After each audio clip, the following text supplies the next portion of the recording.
प्रभु में प्यारे मेरे भाई बहनों, कैसे हैं आप सब लोग? खुश हैं ना? यही मेरी प्रार्थना है आप सब लोगों के लिए। खुश रहिए, वचन पढ़िए, वचन सुनिए और वचन को बाँचिए। चलिए चलते हैं वचन की ओर। आज का मेरा संदेश है कि अपने पुराने अतीत की तरफ मुड़ के नहीं देखना, नई आशीषों को पाने के बाद। चलिए देखते हैं वचन क्या कहता है इस विषय में। निकाल लेते हैं मरकुस उसका 8 अध्याय और 23 से 31 पद तक। मरकुस 8 23 से 31 तक। यहाँ पर उस अंधे व्यक्ति का वर्णन है जिसकी आंखों पर जब प्रभु ने हाथ लगा के चंगाई दी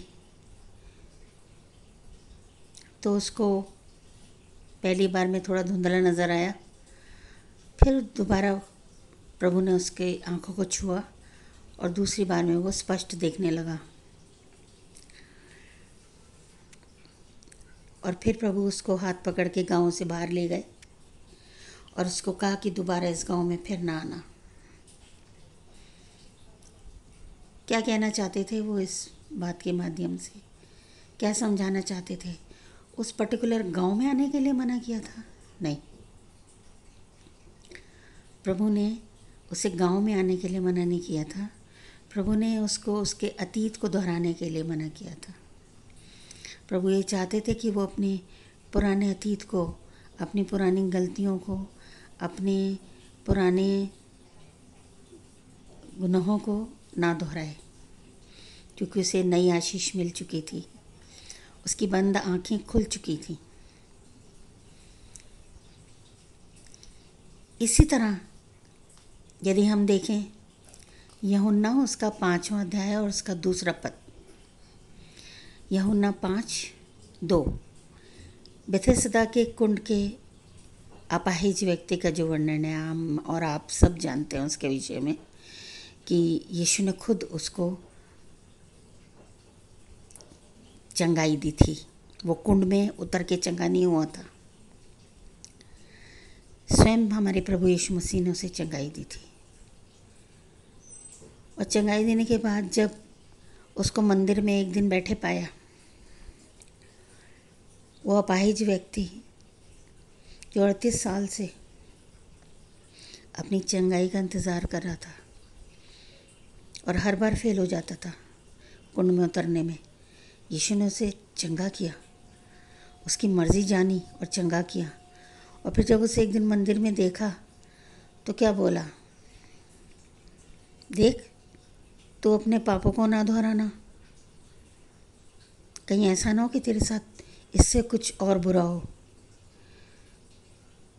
यानी प्रभु चाहते हैं कि जब हमें एक नई आशीष मिली है तब लिपट के रहें उससे, छोड़ दें वो उन पुरानी बातों को जिनकी वजह से हम परेशान थे। और उस पुराने अतीत की तरफ मुड़ के ना देखें। याद है ना आपको लूत की पत्नी? पीछे मुड़ के देखा था उसने और नमक का खंबा बन गई थी। क्या देखा था पीछे मुड़ के उसने? पुराने जीवन की तरफ देखा था अपने। वो एक करसट जीवन था और उसने बात नहीं मानी। और फिर क्या हुआ नतीजा? कि वो नमक का खंबा बन गई। नहीं देखना है पुराने अतीत को, नहीं देखना उन कालिकों को जो पास्ट में हमें तंग करती हैं। फ्यूचर में जो हमें आशीषें मिली हैं उन्हें रिस्टोर करना है अपनी लाइफ में। याद है ना वो व्यभिचारिणी स्त्री? जब लोगों से यीशु ने उसे बचाया, 2 टूक जवाब दिया था। थोड़ा सा कॉन्वर्सेशन है उन दोनों के बीच में। क्या बोला था? मैंने भी तुझे माफ़ किया, लेकिन जा फिर दोबारा अपने गुनाहों को ना दोहराना, फिर पाप ना करना।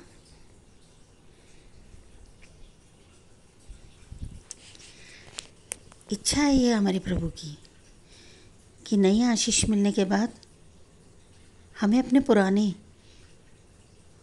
काले अतीत को नहीं देखना, उस पास्ट की तरफ नज़र नहीं फेरनी जिसने हमें दुख दिया। आज हम आनंदित हैं, प्रभु की आशीष हमें मिली है। आइए मैं और आप प्रभु से पाने वाली आशीषों को रेस्टोर कर लें अपनी ज़िंदगी में। अपने मन में लगे हुए अविश्वास के ताले को विश्वास से खोलें, विश्वास की चाबी लगाएं और इन सारी आशीषों को जो वर्तमान में प्रभु ने हमें दी है, हमारी चंगाई की आशीष, हमारे बच्चों की सही सलामती की आशीष, हम अपने घर को स्मूथली चला पा रहे हैं ये आशीष, हमारे कामों में बरकतें, हमारे कामों पे होने वाली प्रभु की आशीष, हमारे भोजन पर प्रभु की आशीष, इन सारी आशीषों को रेस्टोर कर लें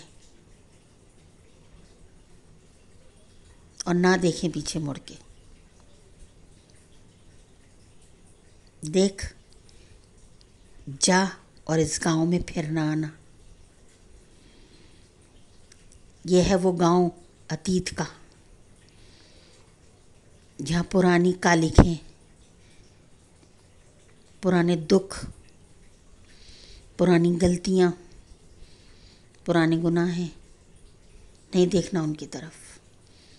आज हम नए हैं, प्रभु की आशीष में वर्तमान में नए हो गए हैं। उस आशीष को अपने मन में समेट के रखना है, भरोसा रखना अपने प्रभु पे कि अतीत हमारा फिर ना दोहराया जाएगा।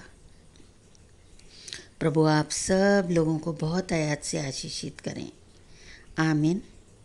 जय मसीह की।